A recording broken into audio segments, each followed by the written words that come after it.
Hi there, my name is Matti Sulanto. I'm a photographer and a Lumix ambassador based in Helsinki, Finland. Welcome to another video, and this time it's all about the rules in street photography.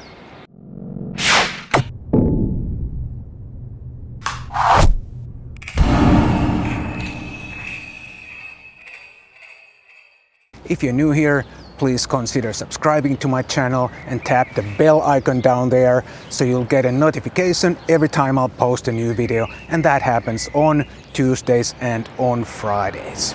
In this video, I'm going to explain my rules for street photography. There are not that many rules, and they're only relevant if I'm taking pictures of people or if people play a major role in my pictures. If there are no people involved, I don't think there's much need for any kind of rules. And before someone wants to comment that there are no rules in photography and all the rules are meant to be broken, let me tell you that these are not strict rules carved in stone, but rather some guidelines that I've made for myself when I'm shooting a street or something in public. And some of my rules are subjective, of course, and you may have a different opinion. And as a matter of fact, I'd like to hear what kind of rules you have for street photography, so please let me know in the comments below. While I'm talking here, I'm gonna show you some of my favorite street photos so you'll get a better idea what kind of pictures I like to take. And talking about taking pictures, the first guideline or rule is to make a difference between taking a picture and publishing a picture. And sometimes when you're shooting on the street, things happen very fast, and I think it's better just to grab the picture and then afterwards think if you want to really publish it anywhere.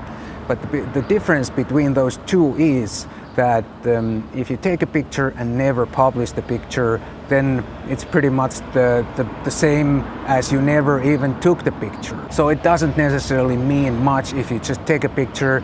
Only when you publish it, it becomes like a public and it kind of exists. One of the rules I have regarding the gear I use in street photography is that always use a moderate wide-angle lens, because with a wide-angle lens you can be inside the situation rather than an outsider stalking behind the corner using a telephoto lens.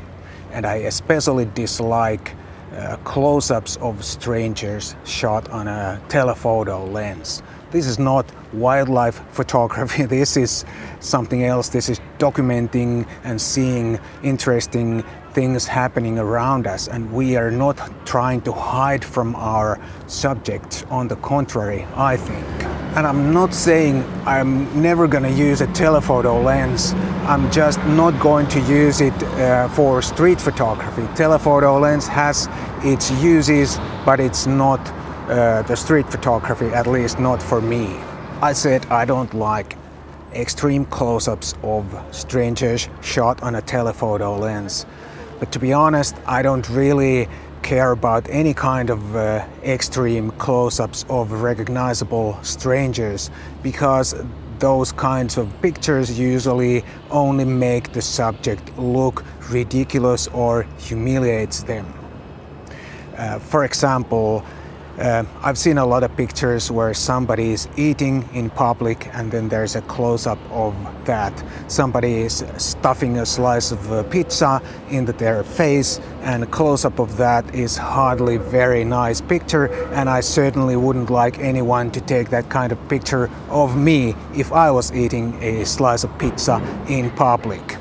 And if you want to take someone's close-up picture, like a street portrait or something like that, I think it's always a good idea to ask for permission. Then they will say yes or no, but then it's at least fair. Tell them what you're doing and they will either agree or not agree. Then it's a fair game for the both. I personally like to shoot a little bit wider views with more than one people in the scene, and those people together with whatever things there are in the scene form somehow exceptional, interesting or funny composition. and I'd like also to make a difference between funny and ridiculous. At least I think funny is more like a positive context, positive context, and ridiculous is more like a negative, humiliating context. I don't know why this is so hard word for me. As a conclusion, I'd like to say that always respect and never exploit your subjects, and you're good. And like I said at the beginning, please let me know in the comments below what kind of rules you have for street photography. Thanks for watching, and I'll see you next time.